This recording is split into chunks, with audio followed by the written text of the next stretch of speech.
What is up, players? It's Warboss today, back up in this mug. Welcome to part 2 of my 2-part video series on how to paint a Bretonnian Bowman in the colors of Couronne or Carcassonne, and that is also the colors of the king, the current king of Bretonnia, or at least before the world blew up, Leon which is this red and blue. Because he's a peasant, he's also wearing some dirty peasant clothes, but that red and blue does signify that he is fighting in the armies of the king in either the capital province of Couronne or in the southern province of Carcassonne. Okay, so the colors we're going to use are basically just all the colors we've had from the first video, which you can see by checking out the link in the description, and you can also add onto that some Leadbelcher, which is for all the silver bits. Everything else is basically just taking the colors we used from the first video and using them as highlight colors. Okay, thanks for watching, everybody, and let's get on with the show. Alright, so the first thing we're going to do is clean up and get rid of this freshly washed look. We're going to put some nice clean lines on him, and the most obvious place that I would like to start with is the bow. So we're going to start with sandry dust, thin down our paint, and just easily go in, paint some nice straight clean lines.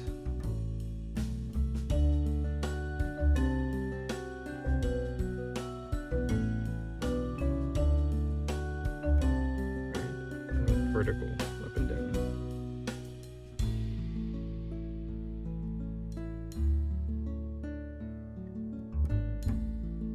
I'm focusing on just the side that's facing the viewer right now, and when I move to the front, or what I consider like what he's aiming at, now I'm starting to look at just painting the part that's facing the light, leaving a little bit of that shading still almost as a line right down the corners. Same thing down here at the bottom, just really lightly doing some vertical lines, and it creates this interesting looking effect. And I'm thinking, you know, if you're painting up 30-40 of these guys in a block, then you don't really want to spend too much time doing this. I'm just giving you guys options, because this is when you take him from the tabletop to actually make him look like something more interesting to look at. So while that dries, we're going to get moving on to the hood, the Fiston Red. So I went into this huge deep dive into the lore of Bretonnia, the different realms. What I think I might do is do a series of not just peasants like Francois here, but also knights with all of the pageantry and heraldry and everything. And I thought this is the color red and blue, the color scheme that we see of the king, Leon Leoncoeur, and most of Bretonnia is known for this color scheme, red and blue. Very famous because it's also the color scheme of the province of Couronne, which is where the king rules out of, and it's also the colors of Carcassonne to the south of Bretonnia. So the great thing about what we're doing is we're just taking the colors back up, but leaving that base color, Macragge Blue next, down in the shadows and the recesses. This will give you that illusion of depth and that extra clean look.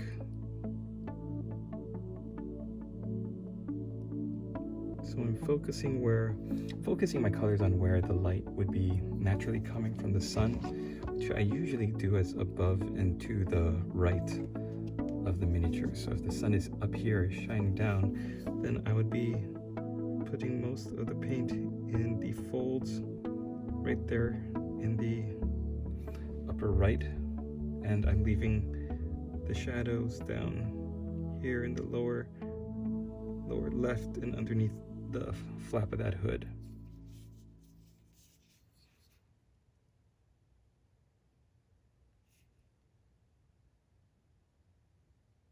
All right, it's looking pretty good. Now, the great thing is these are, dirty peasants, and we don't want to make them super clean. They're not going to win any awards, Castellan Green next for the skirt, but we are giving them that extra level of love and care, which is going to make them stand out on the battlefield.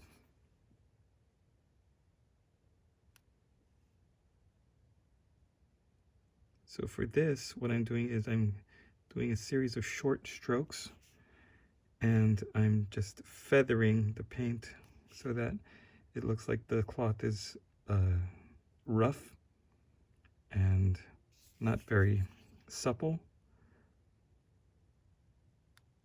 and it makes it look almost like burlap. Kind of want to make the color, or make the cloth appear as if it's a potato sack, almost. Very rough and coarse, thick. Okay, once I'm done with that, what I'm going to do is do a very thin highlight, line highlight with Death World Forest. So this is the highlight color. Everything that we've done so far is just building back up from the base color. And now this is going to be our first attempt at highlighting. So what I'm going to do is, to give it that coarse appearance, I'm not going to do a clean highlight. I'm going to do like a series of little feather strokes. This little feathering technique is what's going to make the material look coarse and rough spun, which is kind of what we want. We're going to focus most of these highlights to the lines of where the cloth is. So all of these little folds here is going to get the treatment. The bottom, the hem of the skirt is going to get the treatment. And then where you see most of these, what would I call it? Like folds where maybe his knee or the cloth just folds a little bit naturally. That's where we're going to give a little bit of emphasis with the feathering technique here. This is not a difficult technique, but it is one that when somebody picks up this model and takes a look at it, they're going to see all of these little mini paintbrush strokes that you're adding onto the model, and it's going to really make it stand out in most people's eyes. They're going to say, oh, look at all this effort you put in, but it's not really a lot of effort. You're just tracing your way along the line of the cloth, and you're adding in all these little slashes. Yeah, it's like a potato sack. Look at that. It's terrific. We're going to do the same thing with Rakarth Flesh for the top. So instead of doing that smooth highlight that we did with the skirt, we're just going to go straight into the feathering.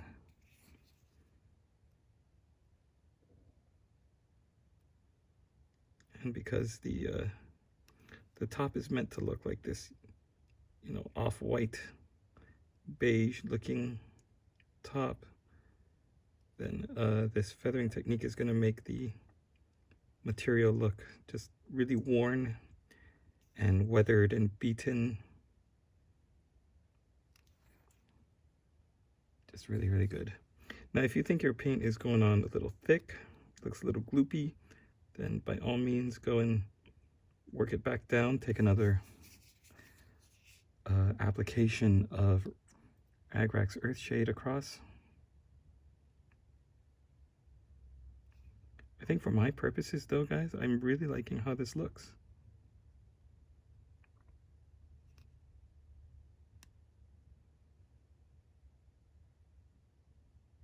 Yep, like I said, simple technique, and it already makes your model look like fantastic.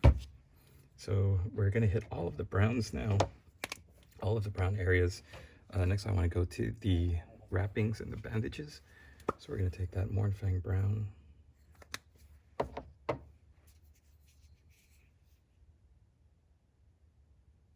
and I'm just going to do horizontal slashes across the center of all of these areas. So because we're looking at where the light would naturally be hitting the model. I'm not going to be painting every angle and every single way you turn the model.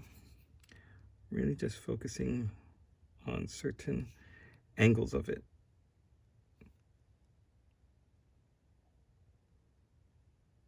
There we go.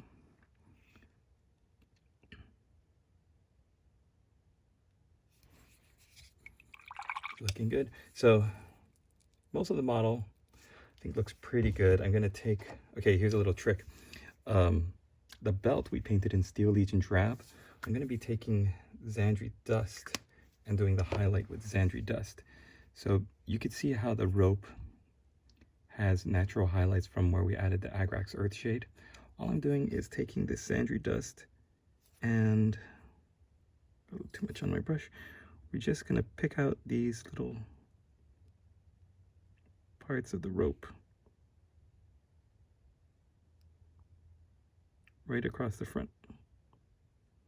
There, just like that. And I'm gonna hit a little bit of Zandri Dust down the back of the bow, right there at the bottom, right there at the top. Okay, he's looking pretty good. Yeah, this is, I'm pretty happy with how this guy looks. He's really coming up. So what I'm gonna do now is we're going to take a little bit of Macragge Blue and we are going to thin it down a lot with some water and put it on our wet palette so that it's almost like not even on our brush. It's not paint anymore, it's just like blue water, almost. You don't want to get too watery, but what we're going to do is we're just going to put a little bit of this water under his eyes. I'm not going to actually be painting Francois' eyeballs, but this blue paint here, you fill it in. You can see how it's kind of, it just sank into his eye sockets, which is not really what I want. It looks like he's got dark, weird, glowing blue eyes. So I'm going to take my brush and just feed that brown blue paint down into the brown and the flesh tones under his eye on both sides. All right, it's not too bad. This guy's face isn't really built for this technique that I'm doing, but what I'm basically doing is creating dark blue circles under the eyes, and then I'm going to be taking some dark flesh color. See if I can find it, and then we're going to be painting a little bit of lipstick. All right, so because I can't find any dark flesh, I'm going to be going with Gal Vorbak Red. Same principle as the eyes. We're going to really water it down with some water, or you can use some acrylic thinner, whatever you like. And basically we're just going to line where his bottom lip is. Okay, that creates a little bit of rosiness. Very simple technique. If it looks like it's too much, he looks like he's going out for a night on the town, then just wipe it away with your paintbrush. And don't worry if you get any of that red color like on his chin or cheeks like I just did, because we still haven't even highlighted his face. The reason we're doing these eye effects now is because we want to get them out of the way. So let's highlight up this guy's face. We're going to be using Cadian Flesh Tone again, and we're actually going to mix in just a dollop of Rakarth Flesh. And the amount that you mix in is up to you. You can just do it on a wet palette, or even just on the side of your water can, what have you. Water cup. Just mix that color up because this is going to be a step lighter than what is already on the model. I'm going to test it out on his thumb, his finger, on all of his fingers. This is where the light is hitting him, right? Then we're going to start on his brow here. and we've had some practice with the slashes on the cloth. We're just doing some light slashes to get the color onto this guy's face.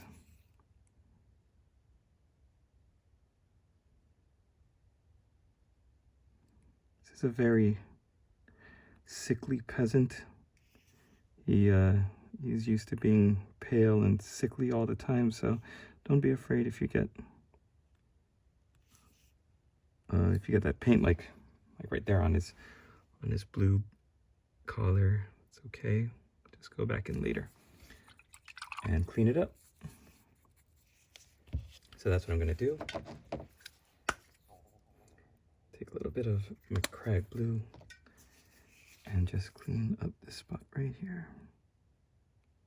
Now, if I had more time and inclination too, I could even go a further step up with these highlights. In fact, why don't we do that? I'll just show you what that looks like. I'm going to take Rack Art Flesh, which is, you might have noticed that I'm using it for a lot of these highlight colors because it's a good, solid, unifying highlight for everything. You could use it for everything, which is what I'm going to show you. Thin it down. We're just going to use it to paint very thin vertical lines of kind of simulating the lines that you would see on wood, the natural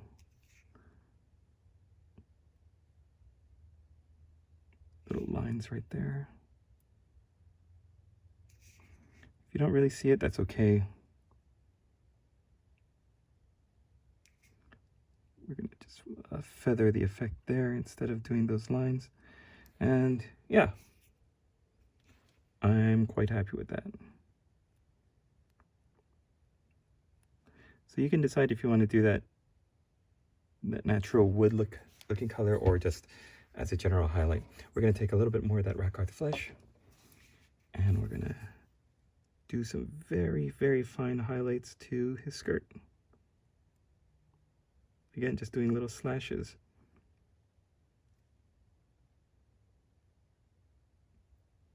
You do too much, then it's going to take away from the green. But if you do just a little smattering of this highlight color, then it's going to look like the sunlight reflecting off the fabric. And you really want to stick to the hem of the skirt as well as the really obvious pleats and folds.